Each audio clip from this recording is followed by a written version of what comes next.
কিছু দিতে পারার ভিতরে ভালো লাগার অনুভূতি কাজ করে। আমিও দিতে পেরে বেশ খুশি। ভাই, এখানে দুটো আলুর চপ আছে আপনার জন্য, রাখেন।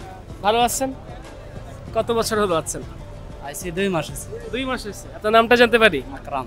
ইফতার হাতে তৈরি আছি, যে কোনো মুহূর্তে আজান পড়বে।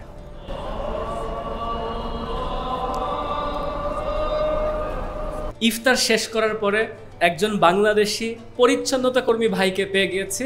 ওনার সঙ্গে আমরা একটু আলাপচারিতা করি। আসসালামু আলাইকুম ভাই, আপনার নামটা বলবেন? সালাম ভাইয়া, আমার নাম এনামুল হক। এনাম ভাই, আপনি কত বছর হলো আছেন? আমি এখন 2 বছর চলে প্রায় রানিং। বাংলাদেশে কোন অঞ্চলে বাড়ি? বাংলাদেশের চট্টগ্রাম। 2টা বছরে সৌদি আরব এই প্রবাস জীবনের অভিজ্ঞতা বলেন, কেমন যাচ্ছে? আলহামদুলিল্লাহ, প্রবাস জীবনের অভিজ্ঞতা ভালোই, কারণ মক্কাতে আছি, সৌদি আরবের মধ্যে। এর চাইতে ভালো জায়গা তো ওয়ার্ল্ডের কোথাও নাই। আপনারা কাপড় পরেছেন নীল, এই নীল কাপড় বলতে কি বোঝাচ্ছে? আপনারা মার্কেট সাফ সাফাই করছেন? জি জি, আমরা ক্লিনারের কাজ করি এখানে। যারা হারাম শরীফের সাফ সাফাই করে তারা কি কাপড় পরছে? তাদেরও এরকম সেম, কিন্তু ক্যাটাগরি আছে ওদের। ক্যাটাগরি? জি জি।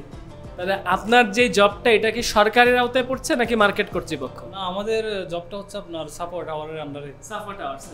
এখানে যারা পরিচ্ছন্নতা কর্মী হিসেবে কাজ করে তাদের মাসিক বেতন কেমন হয়? মাসিক বেতন এমনি 1500 রিয়াল দেওয়া হয়। 1500 রিয়াল মানে বাংলাদেশের মনে করেন 46-47 হাজার টাকার মতো এরকম পড়ে। আমি পথে একজনকে জিজ্ঞেস করছিলাম, রাস্তা পরিষ্কার করছিল, বলছে 400 রিয়াল। ওটা কি আসলে সত্যি?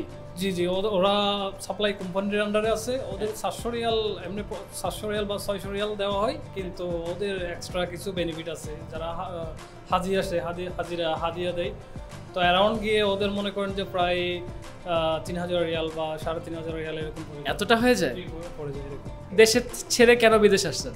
মূলত পরিবারকে সুখে রাখা, শান্তিতে রাখা, যার কারণে প্রবাস জীবন আমাদের কষ্ট হলেও পরিবারকে তো সুখে রাখতে পারতেছি, যার কারণে প্রবাসী আসা টাকা। প্রিয় দর্শক, প্রবাস জীবনে আমি ইতিমধ্যে বলেছি, প্রবাসী ভাইরা বেশ কষ্ট করে ওনাদের পরিবারের সদস্যদের জন্য এখান থেকে অর্থ প্রেরণ করে থাকেন। আপনি ইতিমধ্যে শুনছেন এই ভাইটি পরিচ্ছন্নতা কর্মী হিসেবে কাজ করছেন, ইনিও কিন্তু ওনার সংসারে যথেষ্ট পরিমাণে অবদান রাখছেন। আমরা আপনাকে আজকে একটা ছোট সুযোগ দিতে চাই। আজকের এই এপিসোডটা আমাদের বিকাশের সৌজন্যে পরিবেশিত হচ্ছে এবং তার আওতায় আমরা যে কোনো 1-2জন মানুষকে আমরা একটা গিফট হ্যাম্পার দিচ্ছি। যদি আপনি প্রশ্নের সঠিক উত্তর করতে পারেন, হতে পারে আজকের একজন বিজয় আপনি হয়ে যেতে পারেন। আপনার জন্য প্রথম প্রশ্ন হচ্ছে, আপনি এখান থেকে যখন দেশে টাকা পাঠান, কি কি চ্যানেলে টাকা পাঠাচ্ছেন? টাকাটা সবসময় যদি আমি অ্যাকাউন্টে পাঠাই তাহলে তা মানে সময় মতো আমি পাই না টাকাটা, সেজন্য আমি কি করি, টাকাটা বিকাশের মাধ্যমে পাঠিয়ে দিই। পাঠিয়ে দিলে তৎক্ষণাৎ টাকাটা। একটা জিনিস বলেন তো, বিকাশে টাকা পাঠানোর সুবিধা বলেন।